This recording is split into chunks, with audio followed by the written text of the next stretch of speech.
Dostum bugün senin doglan günün. Karşılasın seni teneler bilen.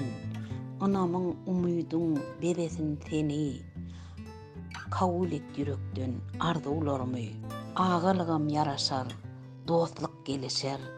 Ancamasın hiç kim virek-virekden. Törüňde ýanglansyn şatlyk bilen gülkü. Kabul et yürekten arzularımı.